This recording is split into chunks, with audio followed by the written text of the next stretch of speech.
Bilgi notunu siz mi yazmıştınız? Evet. Ya bunu makam arz şeklinde yazabilir misiniz? Makam arz altına da...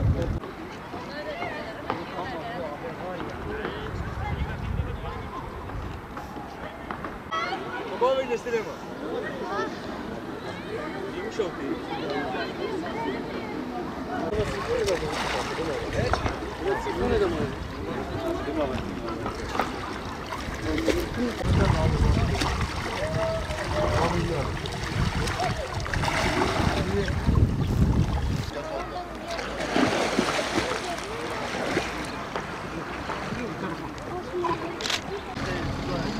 Harun yazdı.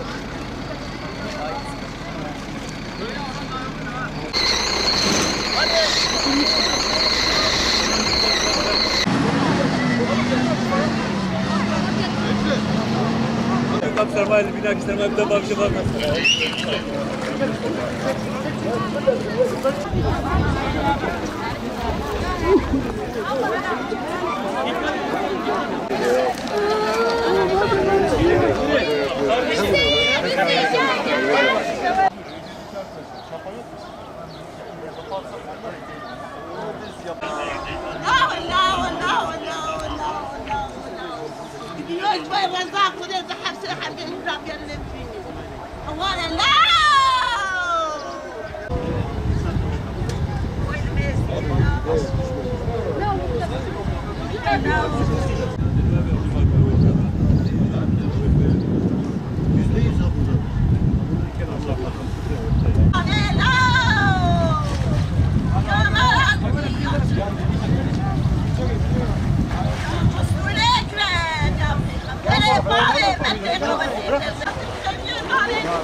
Abi telefonu bile boşluk kiraya nasıl? Ya ulan böyle çok böyle aman güzel ya. He? Daha güzel. Nasıl yapıyorsun? Saat ümide bir yavanın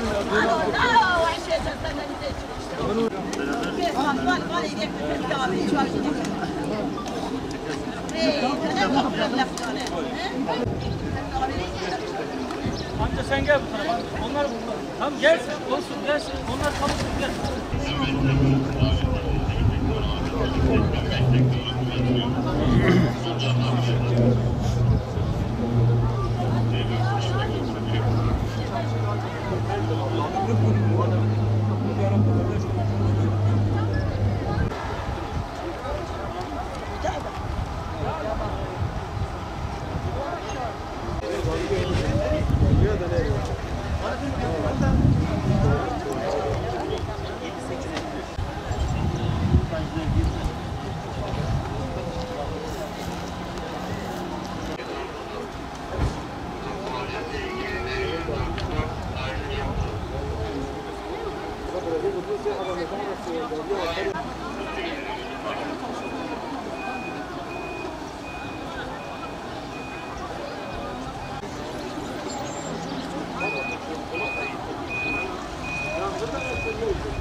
Burada çocuk varmış müdürün yanında, 2 tane. İşin kötü tarafı işte o 8 yaşında çocuğun ifade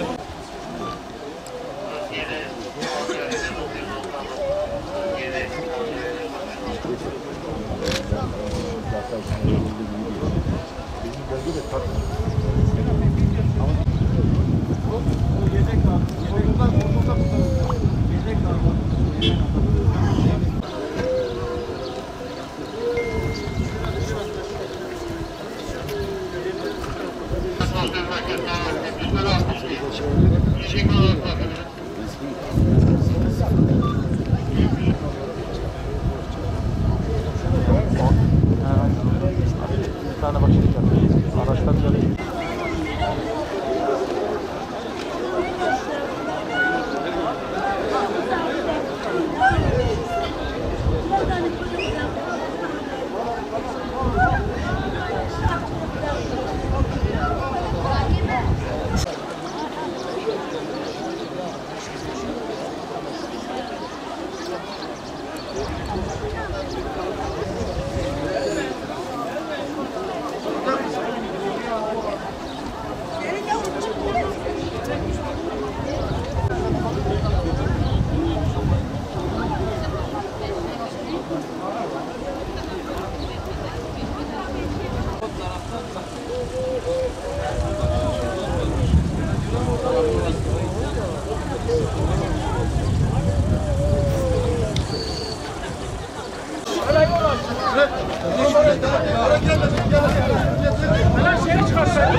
Hastaneye gidecek, hastaneye. Allah'ım ya. Senin hastaneye